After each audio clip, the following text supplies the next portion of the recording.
And we're live. Hey everybody, I'm Nico. I'm TK. And that makes me your producer, Kevo.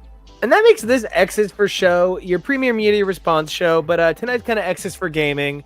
We're just out here having a good time, playing a game. Long week, sometimes you just want to relax and kick it back with your favorite people. So you find a game, you find a reason, and you get at it. So TK, what are we playing tonight? We're going to play some Rogue Legacy. Rogue Legacy is one of my favorite very mindless games in which it is just you dungeon crawl, you do the best that you can, and you inevitably die a lot. But you take all of the money that you made while you dungeon crawled and you build up your kind of reserves and your stocks. But like the whole joke of the game is you are always playing as the child of the person that just died before you. So you are the heir to your previous play. But as you go through the game, so like Lady Michelle II, I've already played as a Lady Michelle once already. And then as you go through the game, you get like various types. So Lady Michelle II is a boxer class, which when the game started, I did not have access to boxer class. I got that later. You started briefs class? What's that? You started briefs class? Oh, if only. You do, like, there are some good like gags on what you're wearing, but Love that. I so only looked into this game because you said we were playing it tonight. Yeah. You want me to be picking it up? I already love this. Yeah, it is a blast. It's really mindless. It's super easy to play and just like you can just have a bad run and it's whatever. Like, you know, if I'm like one of the things I said is like I'm trying to not always play rivals or I was actually thinking about doing another 5v5 hero shooter that just came out called Fragpunk, which is also by NetEase, and we will play that on the show soon and talk about it because it's a very interesting game. But people rely on you when you play those. Like, even if you're playing casual mode, they want you to, you know, they be giving some heart to it so that they can have a good game. And depending on the vibe, depending on what's going on in my personal life, like when we get onto the show, sometimes I just know that I'm going to want to talk to you guys and focus on the show a little bit more than I would on the game, which means that, you know, the game will suffer. And again, even if it's casual mode, I like to do my best for my players, especially because I'm always the healer that's carrying the team. So if I'm going to do that, I should be at my best. Rogue Legacy, it is a single player game. You're by yourself anyway. And then the whole point of the game is that you're supposed to play through the game loop like hundreds of times and build up every time. So if we're playing and I get distracted because I'm talking to you guys about something and I just completely blow it, it's fine. I will literally just pick my next heir and go back into the dungeon and play again. So, you know, I thought it would be fun for that reason. But yeah, I mean, this is a great game. It's also like there are times where I'm fully fucking locked in. You know, my darling spouse is out of town right now. My work from home is not super crazy. If I wanted to, if I'm still into this when we end the broadcast, I can lock the fuck in and play for 2+ hours on one run, just like trying to get as far as I can in this castle/dungeon than I ever have before, trying to get things that I've never gotten before. And that can be very fun too. Nice. I really love when a game has that kind of deeper sense of replayability. Yeah. I love opening up Theater Rhythm, you know, Theatre Rhythm, whatever you're calling it, because I'm not coming for anybody's pronunciation. Well, what do you call it? I call it Theatre Rhythm. I think that's more fun. I don't think it's what you're supposed to call it, but I think it's more fun. Theater Rhythm just sort of sounds Theater Rhythm, yeah, it's fucking boring. Theatre Rhythm sounds like, because it sounds like what they would call it in a Final Fantasy game. They'd be like, we have to go to the Theatre Rhythm. It sounds like theatrical as opposed to theater. Yeah. And so I think Theatre Rhythm is a little bit more I fun. agree. We're correct. There's so much replayability to that for me. I love replaying those songs. They're so reliable. And that is another thing. At some point, we will play some music games and rhythm games. We don't play them because we have our own music, and that's like, if you can't hear the music, it's not as fun when you're playing a rhythm game. But like, for anybody who hasn't seen it, you do need to see Crypt of the Necrodancer. The people who did Crypt of the Necrodancer, Brace Yourself Games, just released Rift of the Necrodancer, which is a Guitar Hero style. So I really want to show everybody that. I also want to find some kind of cool custom controller for it, because it is. Yeah, it's meant to be played on a keyboard, but it is, it is the fretboard coming down. So I imagine you can play it on an old Guitar Hero controller. And so I want to find something fun to play it on. And that's even like one of the things. I had a friend who got. You did?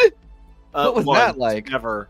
I had a friend who really got into Rock Band.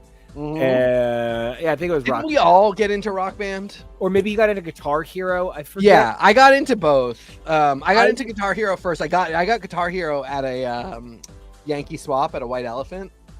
I was Guitar Hero. No, I was Rock Band. I was definitively Rock Band. He was Rocksmith. So I got into Guitar Hero because I got it at a Yankee Swap, and this was in maybe 2006. And then two things happened at once. Rock Band came out, and I moved 2 blocks away from the Harmonix offices in Cambridge, Massachusetts, and I went insanely hard. Not on the games, on drinking in grad school. And so one night, it was 3 p.m. After drinking after grad school, I took After the tea 2 back. in the afternoon. Yes, precisely. I took the tea back to Central Square, walked past the Harmonix offices, and saw the guys out there smoking cigarettes, and talked to them for like significantly longer than was appropriate. But it made me a huge Rock Band person. And that's what you get by Paramore is my second favorite Paramore song. I drown out my senses with the amount of downloadable content that Rock Band had. Yeah. I really did love Rock Band because one of the things that it offered was a really great selection of freaky picks. Like, you could get cool shit that did not belong there. You could get Miley Cyrus's Can't Be Tamed, which in fact could not be. And I was just a really big fan of Rock Band, and my buddy was a really big fan of, I really think it was Rocksmith. And it was because it was the one that, quote unquote, you played for real. And I am a big supporter of people learning languages, however you learn it. If you learn it via Rosetta Stone or Duolingo, that's fucking amazing, and that's so cool.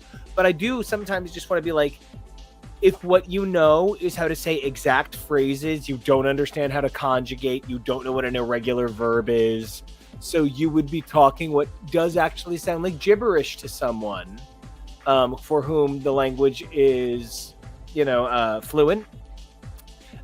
Please don't say that you are fluent in the language because of an app. There's a bit of a difference. There is something to be said about, this whole argument right now that if you can't play a note randomly on the guitar, that you're not an actual guitarist. And I think... Who's saying that? So Jack White said it out of... Wow. That if you can't, he basically said that if you're a person who says you are a guitarist and you know how to play the guitar and you cannot play a note on the guitar, you actually don't know how to play the guitar. And wait, like a specific note or literally any note? A single note. Hey, play an F. Play any F for me. Then you're really kind of not a guitarist. That's one of those things where I think I do agree that there is a difference between being a guitarist and being someone who knows how to fake an Play album. the guitar. Okay. Yeah. Playing guitar isn't necessarily being proficient at the instrument of the guitar. Yeah.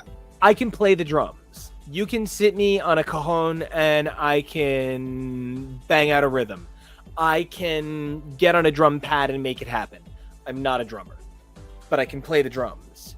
I do believe that if somebody says, oh, I can play the guitar, if you put a guitar in front of me, I can play it. I don't need you to necessarily know what an F is, but like, we all accept that there has to be common vernacular, or you can't really communicate across an understanding of something. And so like, I don't think everybody that hears an F pitch goes, oh, that's an F. I know an F now, because they all sound like Fs. You have to learn that that's what it's called. But if you are saying I play the guitar and you have gotten your hand on the instrument, in the modern day and age where the cell phone is more prevalent than an encyclopedia, and people stream more songs on their cell phone than play songs on the radio, I find myself hard pressed to believe that you can't find a very rudimentary "this is how you play guitar" course. Yeah. Just to learn the names of the fucking strings, because otherwise you can't tune it. Otherwise you're actually not tuning the guitar. Something else is tuning the guitar and you're physically doing the actions you're being instructed. And in that case, it actually is a tuner, not a tuning assistant. And by that token, then you're actually not playing the guitar. You're just, the sheet music is playing the guitar. You're just doing the physical action. If you can't actually understand it. So I bring this whole thing up a trillion years ago because a friend of mine got super into Rocksmith and borrowed my bass. And the one thing that definitely had my attention was when Rock Band 3 came out, you could get the keyboard peripheral, which was another 80 fucking bucks on top of the guitar peripheral. And the guitar peripheral, of course, doubled as a bass peripheral. No big deal there. But you did need to get the upgrade dongle that was the attachment USB piece. And, you know, there was this rigmarole about it. And I was very impressed that you could just hook up a real fucking bass to Rocksmith. And it worked as long as you played the right tone. But, like, I do think the same way that I said you should be able to produce an F on command, and if you can't, maybe you're not actually a guitarist, you're someone who knows how to play back the guitar. No amount of knowing what a fucking F is will make you sound good if you do not have music in your soul. If you cannot find that, like, I'm not the world's greatest technical singer, but I will always sing like my heart is on fire. And that's like my skill in vocalization, right? No amount of technical guitar playing can make somebody who doesn't feel the music sound good. And so, like, it's interesting because I do believe that rhythm games brought an entire generation of people to making music. I think it, for a while, did give us it was something you said the other day that's kind of been stuck in my head, and I don't want to get into a fight with a bunch of people on the internet that I'm going to have to get into a fucking fight with about it. But you're correct. And I really wish that guys would stop saying, I can bench press blank, when what they mean is, I can chest press on the assist machine for 4 and then 3 partials. Right. Which just butt hurts the shit out of me because I am privileged enough to have a home gym.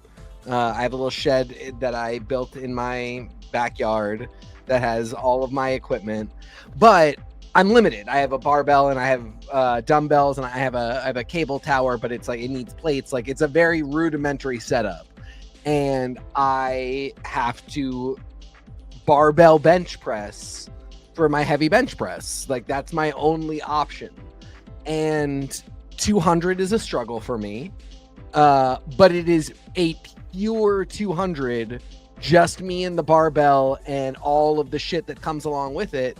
And I go to a gym for the treadmill. That gym has all of the machines ever. And I didn't realize this just for the treadmill. That is the most Playboy for the articles thing I've ever heard. I mean, yeah, I like my little basement gym. And I also, like, I'm a piece of shit. I'm not a piece of shit, and I'm trying not to be. So, like, I don't want to sit on people's machines. Right. But in my house, I can in my stupid little gym, I can sit.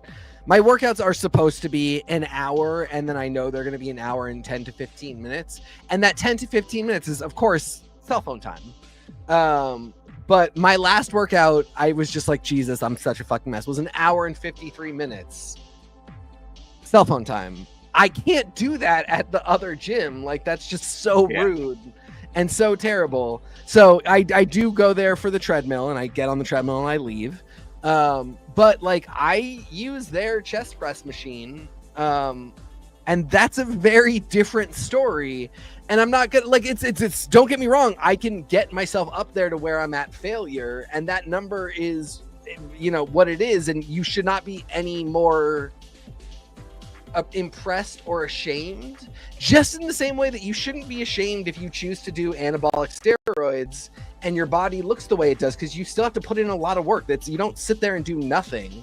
But don't fucking lie about it, and don't say like, oh, I can't believe I just got this figure through just showing up every day. Like, no, you showed up every day and you did another thing.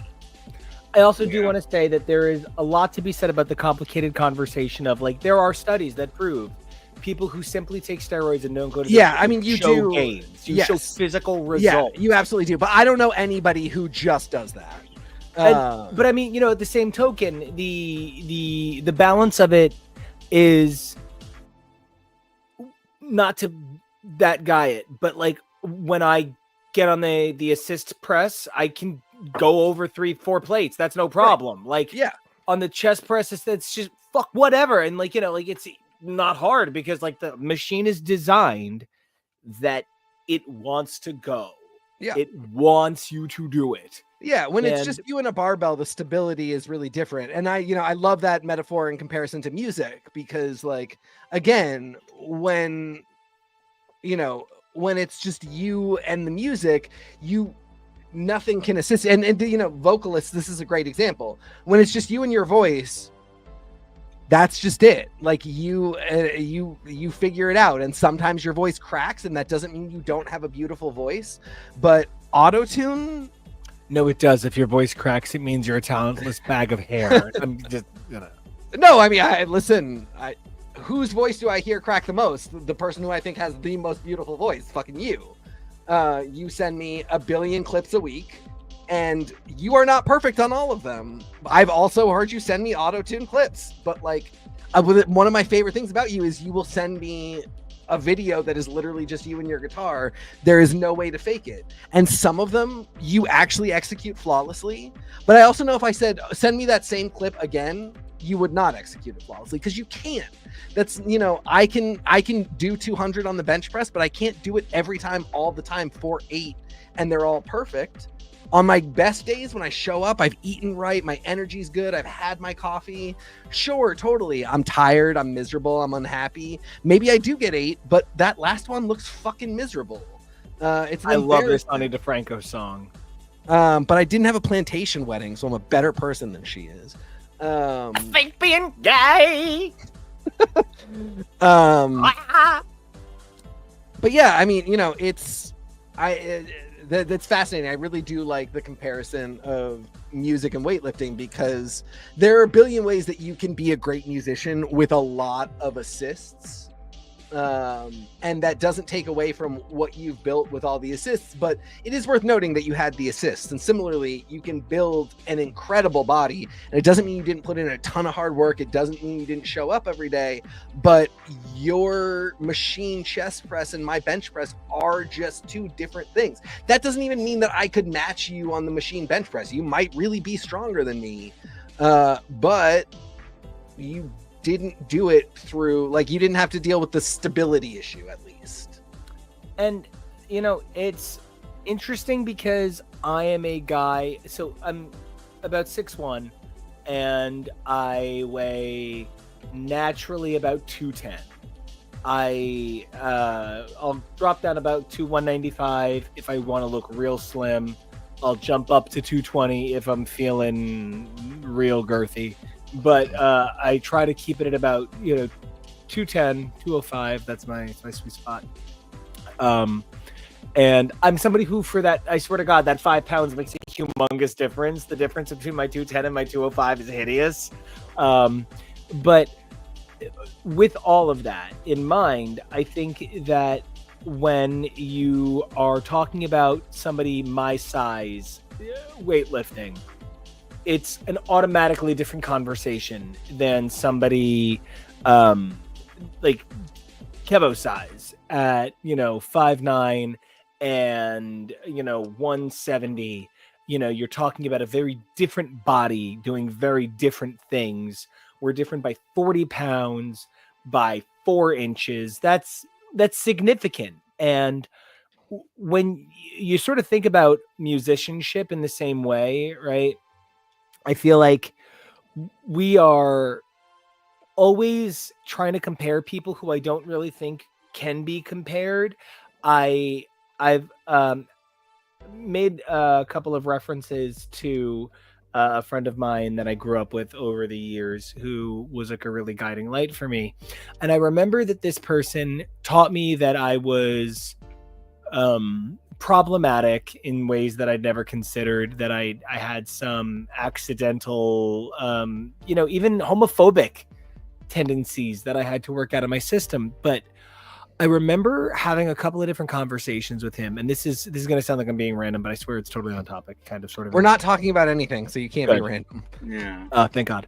And I remember talking to him one time, and I said something about how I'm always surprised that people say that Mariah Carey's music became blacker over time when Vision of Love is gospel infused.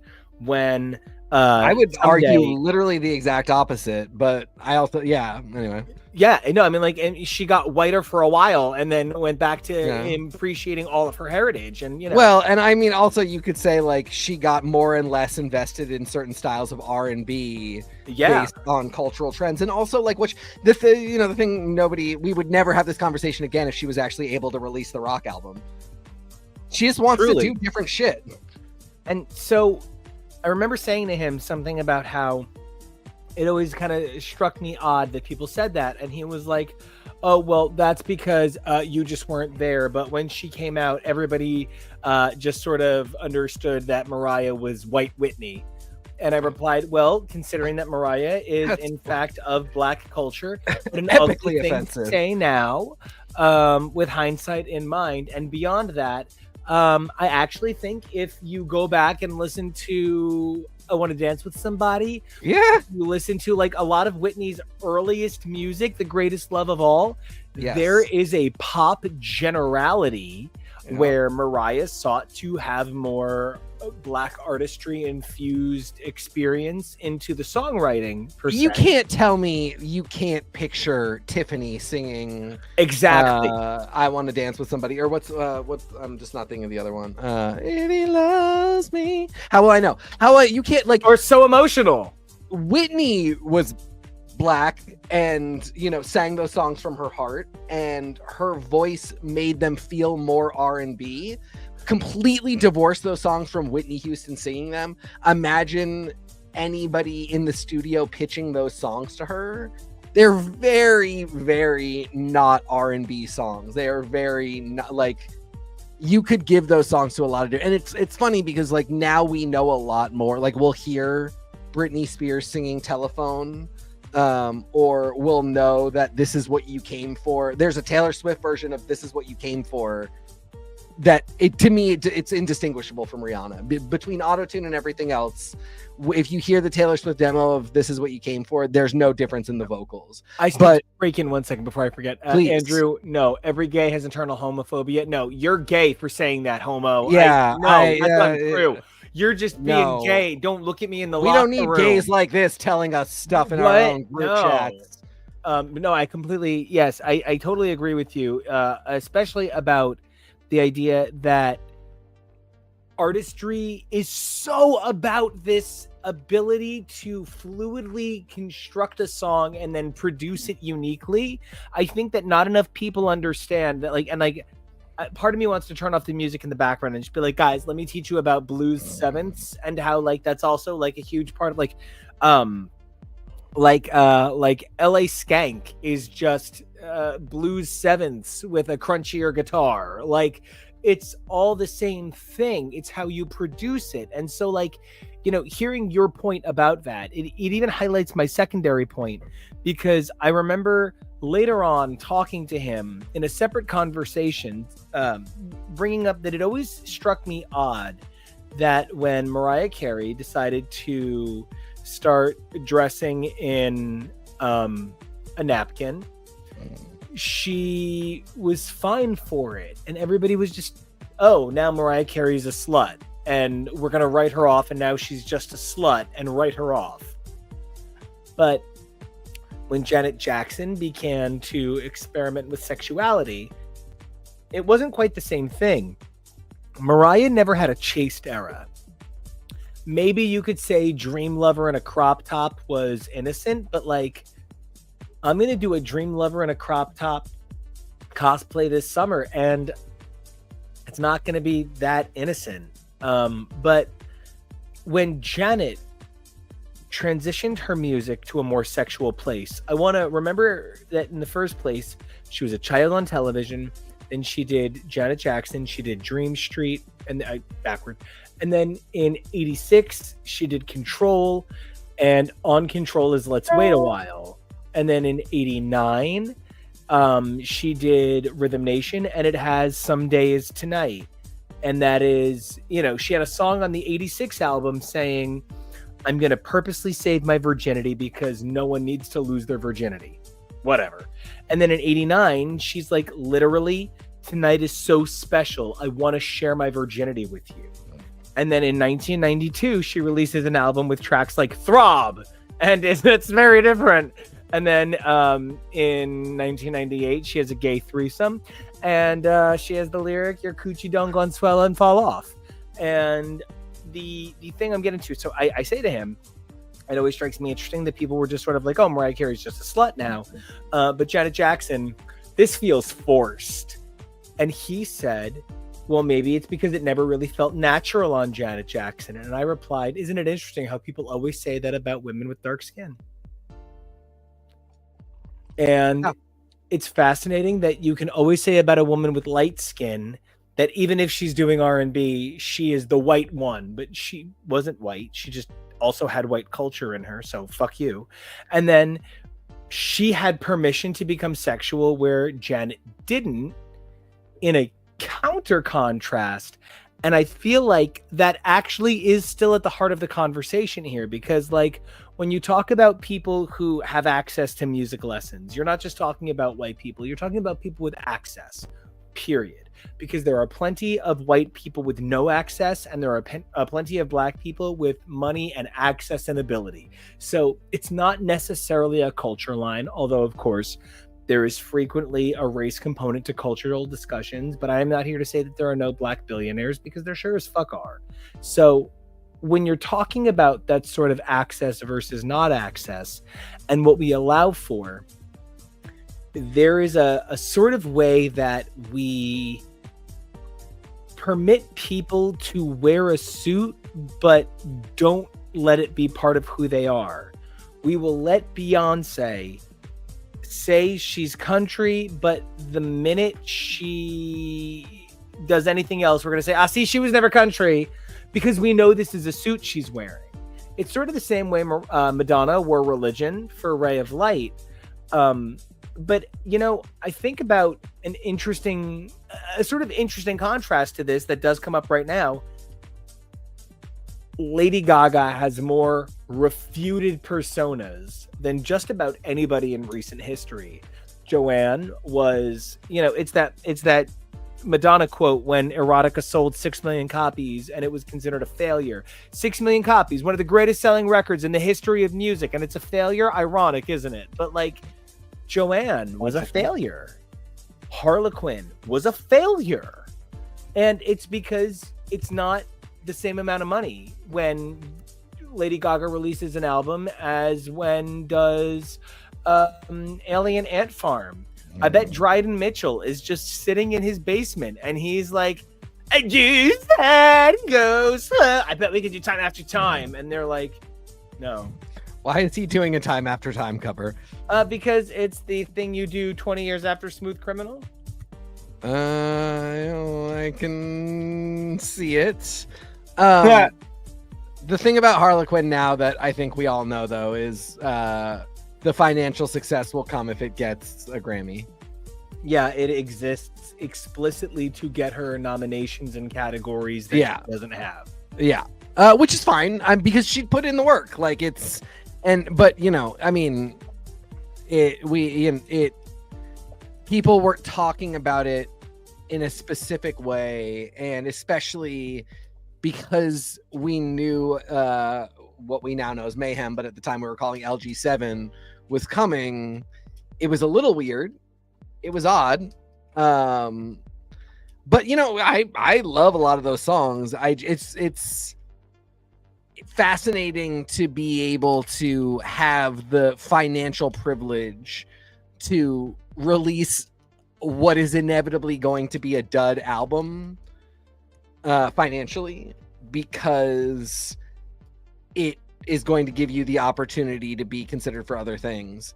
You know, and I really think about that in comparison to Anora's $18 million Oscar campaign, where the movie cost $6 million to make. Anora, I don't feel particularly good about. There's a lot of stuff I'm not a fan of there, but you know, I'm a fan of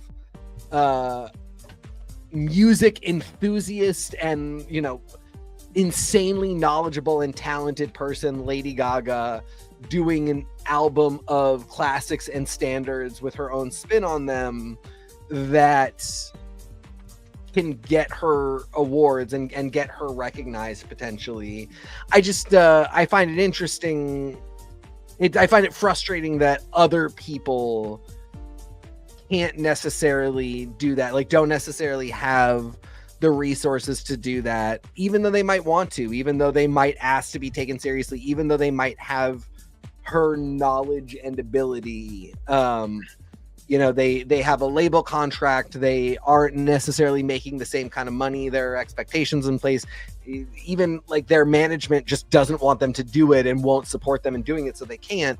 Not all artists get the opportunity to release, you know, jazz standards and do the American Songbook and do legitimate stuff that isn't pop, when maybe that is something they would absolutely love to do.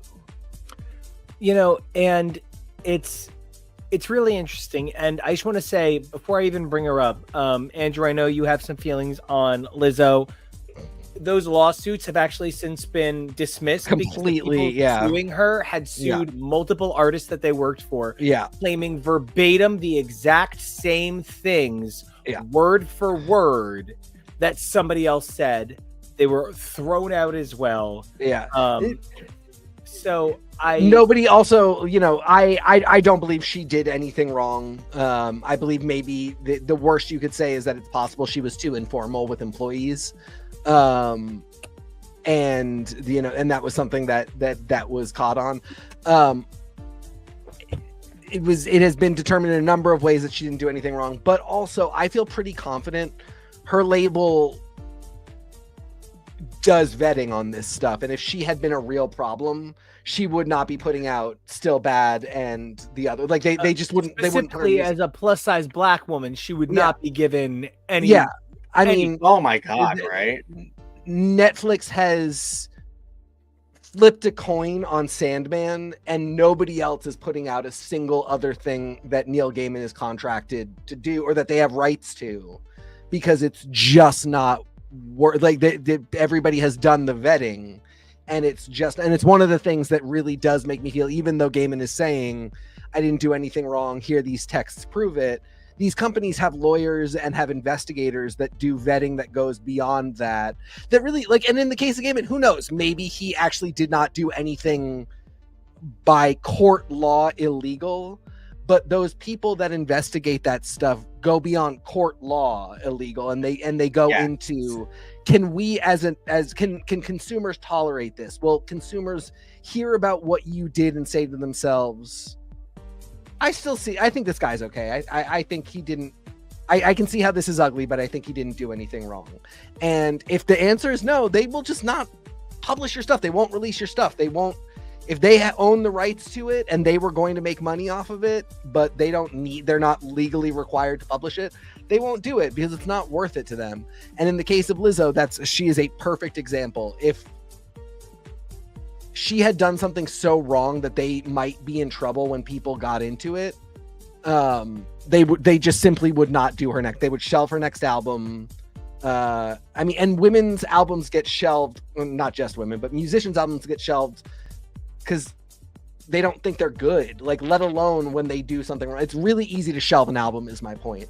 And so in this case, I do think Lizzo, I think it's possible you could say that she maybe was that boss that was like, let's go have fun. But I don't think she did anything illegal or inappropriate. And, talking about having the opportunity to kind of jack off a record, I really think Love in Jack Real Anson Life. off? I think Love in Real Life is kind of bad. That's the first one. Yeah, it is bad. I mean, it's not bad, but I'm actually shocked that they released that second single so quickly because the second single is great. Well, Still Bad is great. I think Still Bad is okay. I don't think I shouldn't say great. Yeah, it sounds like a Lizzo thing. I mean, it sounds like you'd put it on a Drag Race lip sync. And I just want to say, Andrew, as far as we know, Gaiman is not a trafficker. As far as we know, he is just predatory and insidious and has committed attacks. But trafficker involves some different accusations, I believe. They are looking at trafficking as a charge. It is a technical thing because the person flew, but the person crossed country lines. Yeah, it's not like there was no ring network. Yes. Yeah, exactly. It's not a Sean Combs situation. Yes. No, it's not an Andrew Tate situation. Yeah. And so I kind of thought that when they dropped that track, first of all, that very The Strokes, The Killers in 2004 kind of dang dang dang dang dang dang dang dang dang dang dang dang that starts that track, obnoxious as hell. But like it works fine for it, and then it kind of goes into that ba ba ba da ba, and it goes into that fourth, that fifth, and it reaches, and then all of a sudden it goes into that like that key change in that sexy seventh, and it's like dang dang dang dang dang dang dang dang. I'm like not here for it, and I think it's for me, it is as many Prince songs as she could put into one single. And down to that opening bit, the part that I said sounds kind of like The Strokes. Prince wrote Manic Monday. So I do think it. I sort of see shades of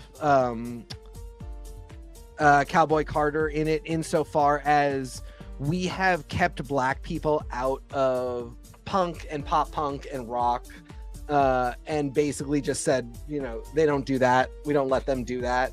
And a lot of I love that you brought up The Strokes, a band that I saw in concert a lot. I think made a lot of good records. I don't think deserves a single award. I'm sorry. I just don't think they do. I also, quite frankly, I know I'm in the minority on this one, and this is going a little far. I don't think they don't deserve a single award, but I don't think Vampire Weekend is nearly as good as we give them credit for. I think it is really easy for straight white men to pick up a guitar and do things and to have people go, oh, this is music. But for Lizzo to enter the same space, and I'm not saying Lizzo picked up because I know a lot of these songs are produced and people write them, but Lizzo's fronting a rock song and kind of a punk tinge rock song, and I think it comes off as subversive and risky in a way that sort of says like, oh, she's inhabiting a space she's not supposed to be in, which I love in the case of a Cowboy Carter, where Beyonce does a full court press and demands you recognize it and give her a fucking country Grammy. Did not get any CMT awards, but did get the Grammy, deserved all the way. I think we forget that people of color can inhabit rock music spaces. And I love the song for that. And I don't think it is any worse than so many songs that it sounds like. But at the end of the day, I think all of those songs are not particularly good. That's the frustration. It's not. Yeah. I completely agree with you. It isn't that I think, and it's part of, I think, the conversation that we had trouble having is that when you see a Julian Casablancas, you think that guy looks like a rock star. He looks like he would write that song. But and that's the lead singer of the Strokes. And yes. When you see him, you think that's a rock star. But when you see Lizzo, automatically you go, well, I don't think I have use for a female Nile Rodgers. And like, you just can't imagine a black woman with a guitar in her hands, even though there are thousands of them.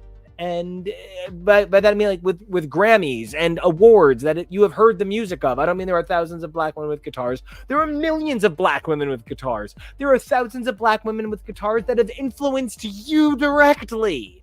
And hello, Fifi Dobson, take me away. And we wind up in this position where we don't realize the external biases that packaging has on us directly, right? Which, funny enough, bringing it all the way back, there's a dude at my gym that is muscular in that way that when you see it, you're just like, oh, that's a big boy. And like you get like all kinds of big boys, kind of excited when you see him. He has taken to some really ugly gym habits, living on one piece of equipment for 40 minutes when there's obviously people lining up for it, wearing a squat belt to do exercises like leaning forward. And it certainly does not seem medical. It really, because there's I guess medical reasons, but like for the most part, people use squat belts to accomplish things that they would not normally be able to accomplish. If you can't accomplish it without the squat belt, you're injuring yourself and you're putting your body in danger. That's not me talking. That's physical therapy and doctors talking.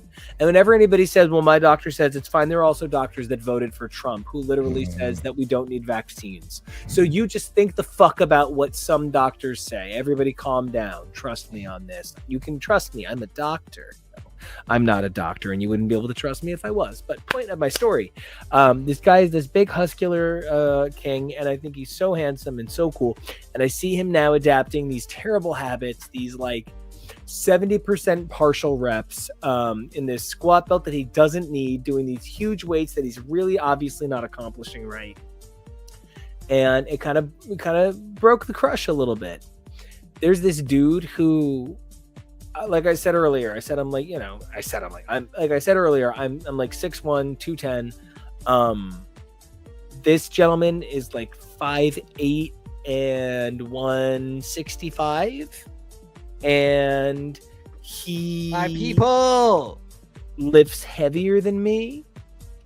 He can squat twice as much as me, twice as deep. He probably can't out curl me, but God, it's close. And I bring all this up because like when people look at the guy that I find muscular and very handsome and very big, he looks like somebody that people would go, oh, whatever he's doing, I want to do that too. Look how big and powerful he is. But when you look at the little dude who ultimately one day comes in his record holder for his university's benching club hoodie to celebrate that he won the benching tournament at his university, which by the way is a Big Ten university, you are now intimately aware that it's not just like that obvious, oh, the big guy is stronger, the little guy is weaker. We make those same determinations about people in music spaces. A black person doesn't have as much authenticity in a rock space, but a white person certainly doesn't have as much authenticity in an R&B space. And the truth is, black people helped create rock music and had it stolen from them. White people, while may have had a strong hand in helping craft what has become the predominant form of R&B on the radio, did do a lot of taking of black culture. So there is this funny thing of where it's like we have to always acknowledge appropriation and acknowledge external bias that allows people some access that other people don't have. And there's ways that we don't even realize how much it affects us. Like when we're at the gym and we go, oh, I'm going to copy that guy, not that guy. Oh, no, never mind. I should not be copying that guy. He's going to lead me down a terrible path for my sciatica. Yeah, I mean, that's why my first coach was in every way, he was my exact same height, but he was skinnier than I was. And his legs were much, I remember like just always noticing how his legs were much smaller than mine and thinking like when we got to squatting, I would be fascinated to see what happened. And of course, just like has always destroyed me in squats. I mean, and you know, he's a very accomplished professional coach. He's very well certified, went to school for this stuff, has a master's. So ultimately it ended up kind of being no surprise to discover that this is how it was going to be. But I remember at the time just thinking like, I'm literally bigger than this guy. There is no way. And it has also been really fascinating. Yeah. Seeing exactly that. I'm 5'7", and you know, my weight is whatever it is at any given fucking time. But I'm always fascinated. What a sexy answer on the runway. I mean, please. I'm always fascinated seeing who I can do more than and who I can't. Like, again, the bench is such a good example because I do not have a strong bench at all. And there's so many people that look smaller than me in some ways that, you know, I just know our different advantages and disadvantages. I really would think I would bench heavier than they do. And I just don't. And that's, at this point, I have no ego about it. It's totally fine, but it's always funny. I'm always surprised when I see people that just can't stop bragging about certain things when it comes to their time in the gym. And I just think to myself, like, I've seen, for me, for me, more than anything, it's always form. I'm like, I see that you're saying you're squatting 300, but I've seen what a 300 squat looks like for you. And I'm just not impressed. I understand that the weight is on your back and technically your legs have moved, but I also know what a squat is. And, you know, I think it can be really similar with music where anybody can show up to the thing. I mean, we've had so many, especially white women, show up to the R&B space and maybe even have really impressive voices, but you only get like a JoJo or a Christina Aguilera very rarely. And even somebody who I absolutely love, like a Miss Britney Spears, was really kind of put in the pop R&B, like maybe adopt a black scent when you go on TRL space, and was sort of given a pass to be there. And of course, nobody's going to say anything because we love you, girl. You're an icon and a queen. But there were so many young women who were contemporaries. I mean, even, you know, take somebody like Maya, who never ever got the respect she deserved, who was in the same pop R&B space as a lot of other young white women who were not, you know, it's not that they weren't talented, it's not that they weren't good. But there were a lot of young black women who that space was much more theirs, and they were kind of never given the opportunity to be there. And it's really interesting to talk about that moment of recognizing people in spaces and how we allow them to be there or not. I find myself, okay, so one of my favorite people on this planet Earth. I'm gonna say two things because I want to hit 5 points. Number one, oh God, if you really want to ever feel like, I don't know, honor humiliated, I taught, you know, team contributor Jonah how to weightlift. I taught him literally everything he knew and he has gone ahead and learned a million new things. And that kid has gotten so big, and there are times where he lifts and he goes through these numbers, and I want to be like, you fucking stop that. Also, Andrew, I just want to be clear, as somebody who's 3/8 Cuban, Christina Aguilera is 1/8 Ecuadorian. Everybody calm down. I'm kidding, because Latino at all is Latino enough. But and also something that you have always said about yourself, and that Christina has vacillated on depending on what's going on. It is possible to be a white person and be Latino. Yeah, and she's very white Latina. Yeah, and she can, like, it's a cultural identity, but that doesn't mean it is a skin color or a physical identity. Yeah, she's white. Not a person of color. She's Latino. Correct. She is white, but she is bicultural. Yeah, which is great. Love her for that. Same. But like she, you know, in 1998, that was her Black cred. And as she has gotten older, it's been a very, very different story. Yes. And so just, you know, Jonah, for instance, is somebody who, like, if you see us, we are the same. We're 1.5 inches apart, and we're 20 pounds apart. But without trying to anything him, there are body systems that I can 100 pounds more than him. Yeah.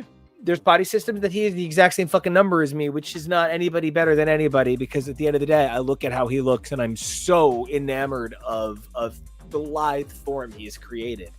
But like, he looks totally different than me. And I probably have 1 inch or 2 on his bicep. I cannot curl more than him at all. It's just mine looks bigger. But like, that's that sort of conversation of the trade.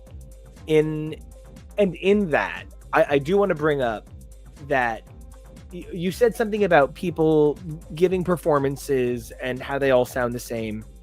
And, you know, Andrew, I saw in the comments you brought up Aaliyah earlier. I did not realize that Aaliyah had such a complicated whisper register, and that her range is actually like on a list of significant ranges, in part because her contra alto is fucking wild.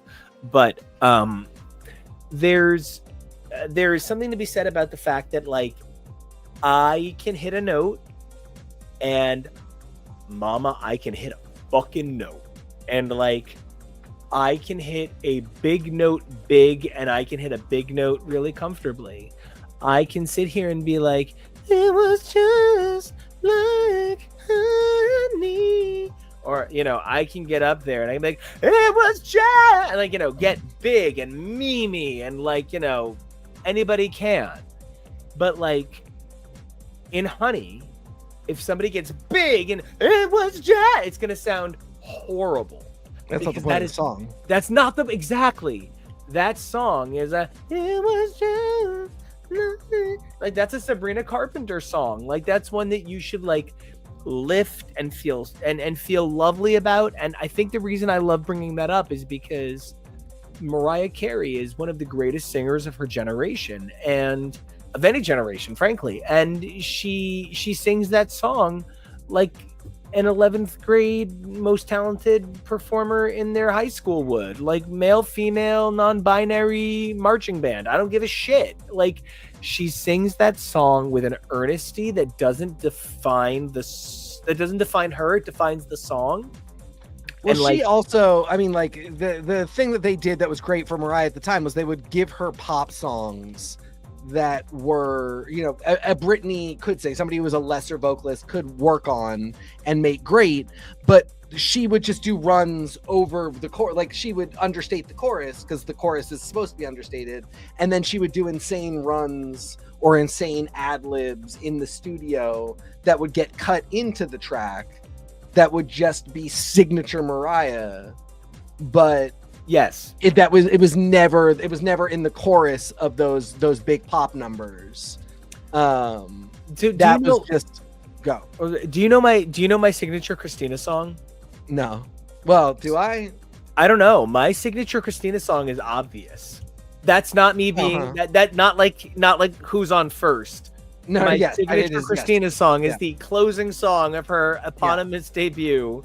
No, I was going to ask because I've heard you do Christina at the show. Yeah, at she's $3 in bill, my drag and- set. Yeah, and it was not that song. So I was like, I was going to say Lady Marmalade, but I assumed that it was not that because that would be very obvious. You know, there is something about, because I literally imagine I go haha. So there is something that's a little bit tangible skin, and it's like, you know, the Lady Marmalade thing is sort of like the Aku Aku mask that sits in my throat at all times. But you know, like bringing all that up, like when I do obvious, like you know, it's because it gives you that incredible opening where you can start the song in that really soft place, with that, do you hear it in my, you know, it's very soft, it's careful, and then you progress to that no, and like it's big and it's epic, and like I said earlier, I'm a vocalist who runs an emotional performance, not a strongly tight performance.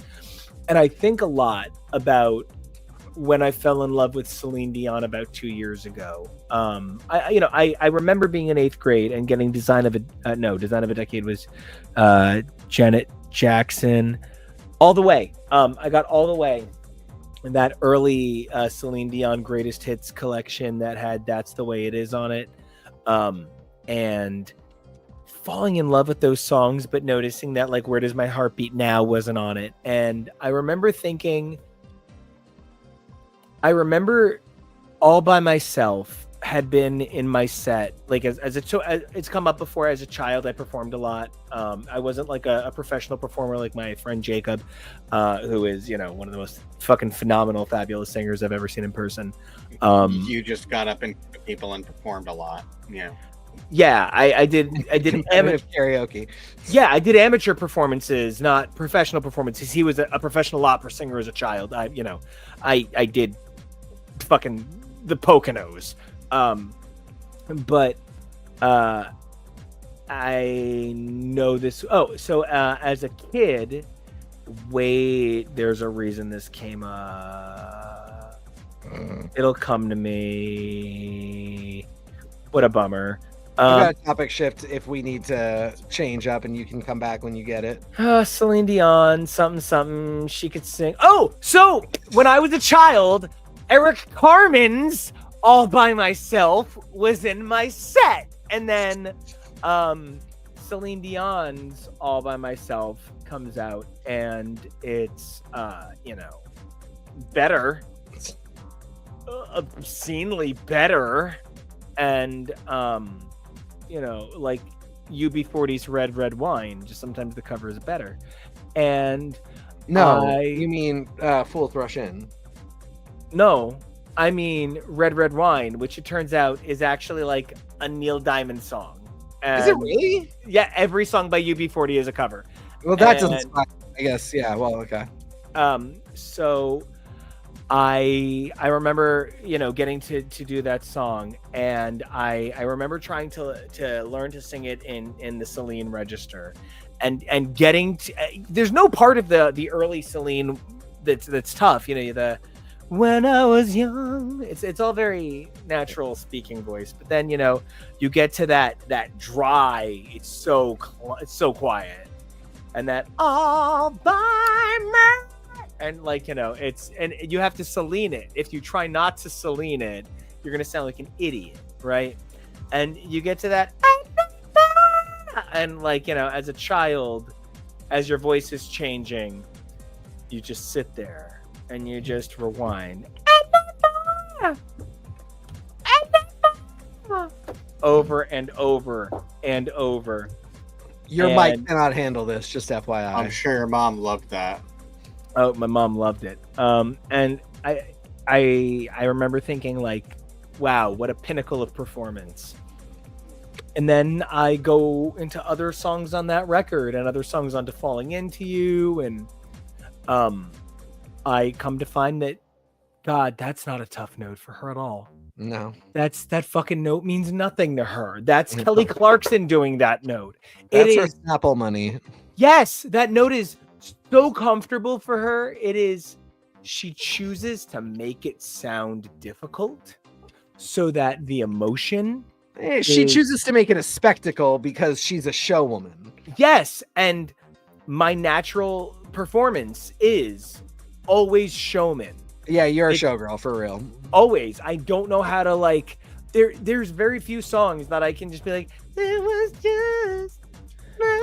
Because I kind of have to be like, it was just like. Well, but then you are also slightly missing a salient point because Mariah is also a showgirl, and sometimes you have to know, and that's what I'm talking about, where she'll give it to you other ways in that song, because she's not going to stop giving you a show, but that song was not written to belt the chorus, so she'll find other ways to belt.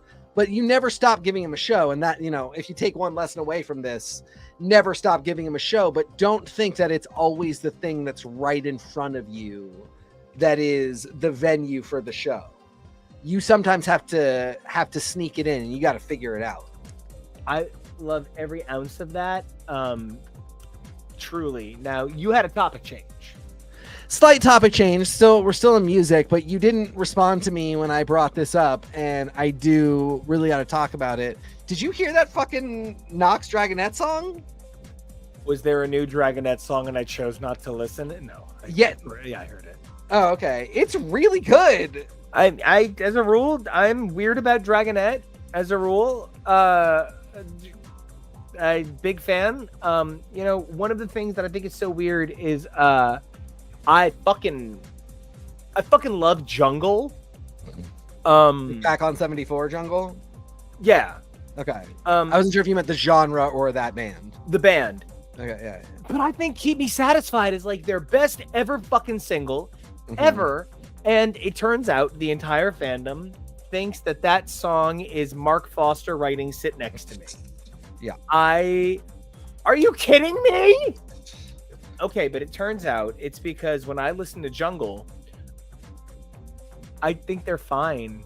I just really like the music. I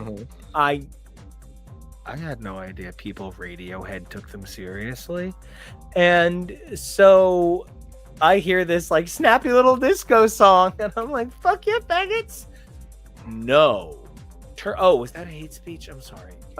Turns out that people are like, this song is anything but satisfying, and I'm like, you guys, seriously. I grew up with Blitzball. I was gonna say, I think that's the kids.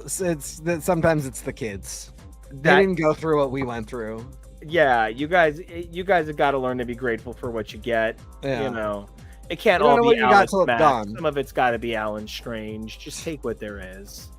So how does that factor into Foolish Pleasure, the new track by Nox and Dragonette?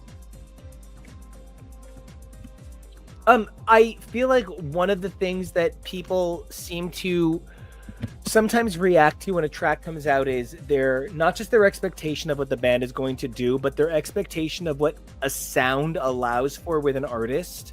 One of the things that Dragonette has made an entire career out of doing, whether it was with the original band or the solo artist form under the name, as an act, Dragonette never goes outside of a specific register of sound, but the production is what changes significantly. And I feel like it is at the cost of growth. I really like this song, but I don't feel like this is a stronger artist than Slow Song, which is, again, no, it is. And as I said to you, it's like Slow Song is a once in a lifetime. Yeah, I mean, literally, it is. Banger. Yes, top 10 songs I've ever played on YouTube Music. Yeah, truly. I mean. But I guess my thing was I thought Slow Song was literally just enjoy this one moment because you're never getting anything like it again. And I had already been a huge Dragonette fan at that point. Yeah, I was. I mean, I was a hipster in 2006. Like, I love Dragonette. I'm sorry, I didn't realize you listened to Yacht Club. I'll be careful in the future. I mean, like, Dragonette was a band that I just saw a lot. at like shows and festivals and stuff. And I love them a lot. I maybe, you know, a lot of those like even bands that I love, like, you know, a band like Broken Social Scene, which is one of my favorite bands of all time and such a relevant band of the same era. Their sound didn't necessarily evolve. They made music in a very specific lane that they just absolutely love that lane, and it's a good place for them to be. But what's that? Another fantastic example. Death Cab made music in a very specific lane, and it's just where Ben Gibbard wanted to be. But like, I don't think Kintsugi is an incredible song after listening to any track on Transatlanticism. Just I don't know. I've been there before. I've been there already a lot, and it's not that they're bad songs. It's just this was a band that when they were releasing tracks back in the day, it was like I'd never really heard anything like this before, and then that sort of stopped, and it was like, how do we take our sound and keep the party going? Which is a great question to ask and a great thing to do, but not everybody wants to stay at the party. And Dragonette's another really good example of like what they were doing before Slow Song was just sort of keeping the indie sleaze 2004 to 2008 party going, and her voice can go so many different places. Like, she could be on a jungle track. She could be the vocalist on a jungle track. Like Alison Goldfrapp. Goldfrapp, great example. I mean, you know, Imogen Heap is a different story because she's such an accomplished producer. And did you watch that live stream? Of course. That thing was insane for 2 fucking hours. But like, she's somebody who I'm always like, who's she going to collaborate with? And I would love to hear what she does with somebody else. Not because she doesn't she's not that she's not fine on her own, but also she's an excellent collaborator. And you know, I also somebody who I would love to see connect with the Nox or Jungle or somebody and get some assistance, because she's stuck in a weird hole. I was bummed by Butterfly a few weeks ago by Marina, and I was bummed by Cupid's Girl. Cupid's Girl I was into more because it had a great synth line, but like I think about the Family Jewels and Electra Heart and Fruit, and just I don't know what we're doing at this point, but I still think she's amazing. But I'm just like, I don't know what you're chasing here, girl. I'm ready for the hate comments. I think Fruit was a one and done, and I actually don't know. What do you mean by a one and done? She already had 2. That's her 3rd album. Right, but it's the only one that I think is significant in that same way. I think it is a record that has more to say. I think there's a lot of artists that like there was this sort of glow. Hold on, before you keep talking, what do you think Family Jewels and Electra Heart are? I think they are great EPs with 5 or 6 extra tracks on them, and then 3 or 4 tracks I will never listen to a day in my life. Oh boy. Okay, fair enough. All right, now go back to your original point. I think she is an example of an artist for whom the glow was greater than the actual identity. And for me, that is the Vines, the Strokes, and the Hives for what they were expected to be, not who they actually were. But like, if you tell me that Marina is I feel like I don't know. I feel like Marina was always meant to be an artist doing art pieces, creating art. She was never meant to define pop music. And so when you said that she was defining pop music, it was like when I was told Mitski was defining pop music. Shut your fucking mouth. That's weird. Did I say she was defining pop music? I didn't mean to say that. No, culturally, we were told that she was a moment. And it's like, I don't think she ever got that like level of elevation. But like, if you tried to tell me Kate Nash ever had, reference, you know, it's the same thing. It's where like the music is so cool and expressive, but it's so weird that it's exclusionary. Don't tell me that this Don't tell me this has all of the pop sensibility of Olivia Rodrigo, because what it has is more artistry. Well, and like I distinctly remember when I got into them all at the same time, Florence, Ellie Goulding, and Marina. Same. Also Alphabeat, who I still think released some of the greatest stuff of all time in 2009 through 2012. But that was all defined as wonky pop. And at the time, when Fame Monster came out, Gaga was in the same category, and Kid Cudi was in that category. And it felt like I had been having a lot of trouble as somebody who, like I said, I was a huge hipster from 2002 to 2007, 2008. I would do Pitchfork festivals. I did Siren Festival on Coney Island every year. For a very long time, Broken Social Scene was the band I had seen most, dethroning Tori Amos. A lot of Decemberist shows. I think I really upset Nico the other day when I said I really didn't like the Ting Tings because I had just seen them open too many times for too many people. Matt and Kim. That is your shame. It is my shame. It's shame. True. I'm the bad person here. I'm the bad guy, Chun-Li. So I mean, I had a lot of trouble when that moment ended. And like I also like had to grow up and age because I was no longer in college. I was starting to work, and like but I was also having trouble figuring out what music was at the time, because we had really it had been exposed that all these artists that we were calling indie were not independent artists. They were just major label artists that had a certain sound. And I really didn't know how to deal with a lot of music. And then, I started discovering all these wonky pop artists who, a lot of them were, if not major label signed, were very clearly trying to get there. Marina and Ellie Goulding being great examples of that. They were making really good pop music, but it was just very obviously not going to be top 10 on the radio at the time. Even though a lot of them would go on to get there.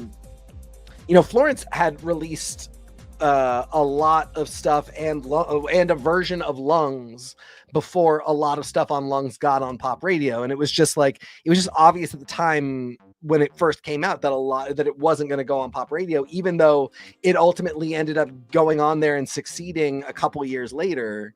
But I don't even remember where I was going with this, but just like Marina felt really significant in that moment, and Electra Heart was super weird to me, but I really respected that she, and this appears to be what happened, but it felt like she did what she did on Family Jewels to try and get a contract and make money doing music.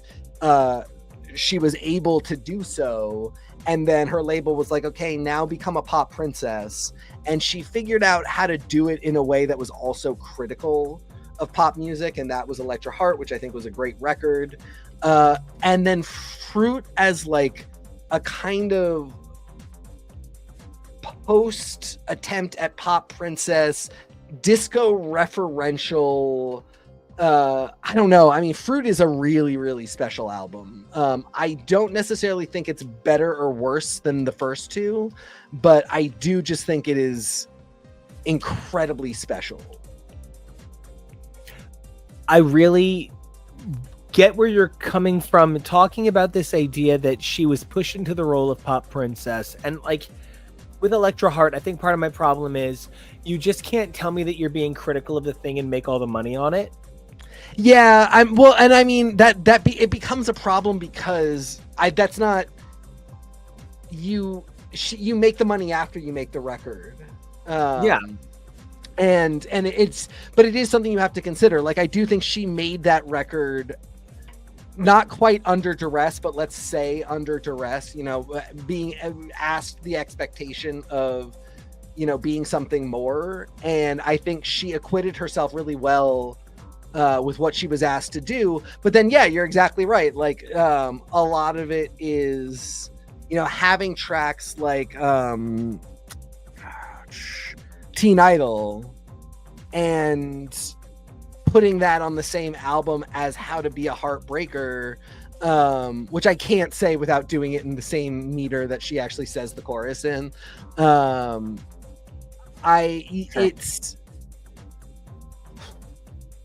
both appreciate the savviness of being aware of where you're coming from, and also like it's tough not to acknowledge in hindsight that it was a very commercially successful record, and Teen Idol feels a little bit disingenuous, even if it was very sincere when she wrote it and put it on the album.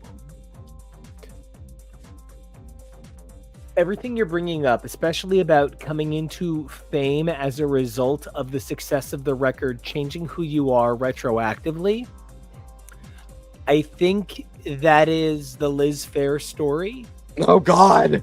Children, I feel like none of you know about this and I have to explain it to you all the time. People just don't understand that. Why can't I? And it's really funny because like Liz Phair had done Girly Sound and it eventually became Exile in Guyville, Whip Smart, Juvenile.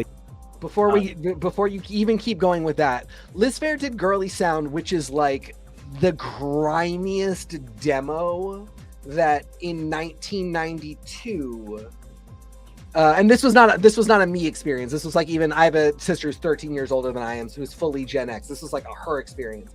Your like friend's friend would have gotten from a cool person in Olympia, Washington, and the tape that you got would be absolutely scuffed and destroyed and sound terrible, and what was on there was barely passable as music, but it was like a thing. It was like a moment that people were into, and it was in the same vein as Courtney Love and Hole getting famous, Kim Deal, The Breeders. I mean, like, these women in rock were having this really fascinating moment, but like Liz Phair, people didn't know even the name Liz Phair. They vaguely had this idea of Girly Sound because some of the lyrics were really witty and were like things that you would want to write on a notebook if you were in high school or early college. And that was basically it. And then Liz Phair does Exile in Guyville. Continue. Well, but I mean, I wouldn't even say she does Exile in Guyville, because Exile in Guyville is literally Girly Sound. It is. Yeah, well, exactly. Yeah, she dined on Girly Sound song, on stuff that, like, my favorite Liz Phair song is Whip Smart, which doesn't come out until her third album, but is on Girly Sound. And yeah, but she gets a record deal and makes Exile in Guyville, which is just label money produced versions of Girly Sound songs. And so then when she does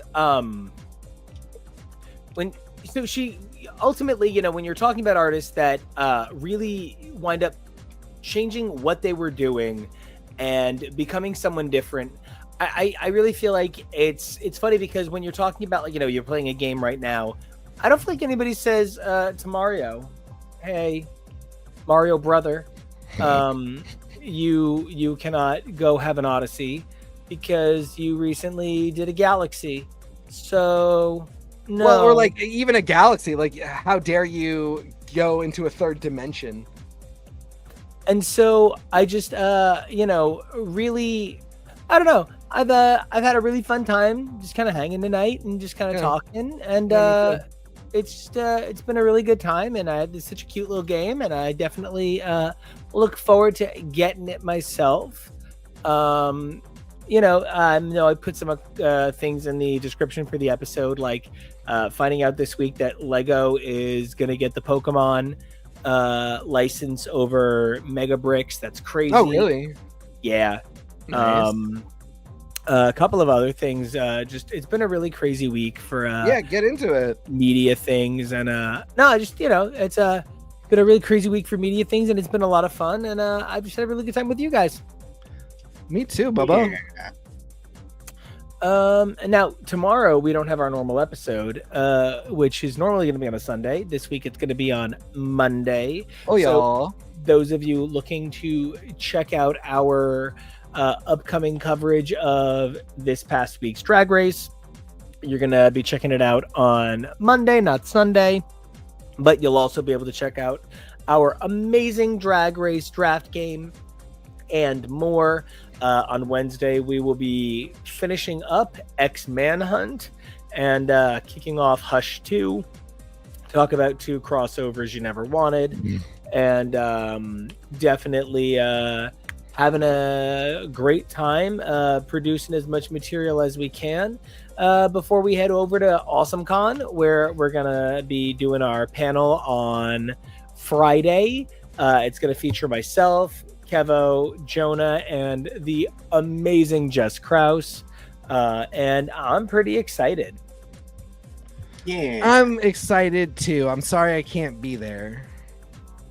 Well, we're sorry as well, and very, very looking forward to our next convention, where you will definitely be there. Hell yeah. Coming up in August, FlameCon, where we last year had a great time. And had a great time at the after party. I'm hoping that this year we'll get to go to some of the AwesomeCon after parties. Those should be a lot of fun. I believe there will be none other than Ms. Demanda Martini there. And I do love to write music for her. Maybe I'll even get to see one of my compositions. But we'll see what happens. But until we come back to do all of those things, Kevo, where can everybody find you online? You can find me on the socials at Kevo That's KEVOREALLY. Kevo, you produce this whole thing. You make it look so good. You don't make it look easy because it's too talented to be easy. But we sure love what you do. And speaking of loving what you do, that does not look easy. TK, not to be silly, I have no problem getting on here and fake singing because it's whatever. And I have no problem getting on a real stage and real singing. But what I do have a problem doing is playing games on air. Makes me real nervous. So I think what you do is incredible. So brave, very brave. And where can everybody find you online? And what was this game again? This game was Rogue Legacy 2. You can find me at TK Accidental and, just trying to serve my country. I love it. As for me, you guys can check me out at Nico Action, NICOACTION. You guys can check out my music at Nico Action Music, NICOACTIONMUSIC. Don't forget to check out all the feeds of this show. HTML, X is for podcast, X is for show, and more.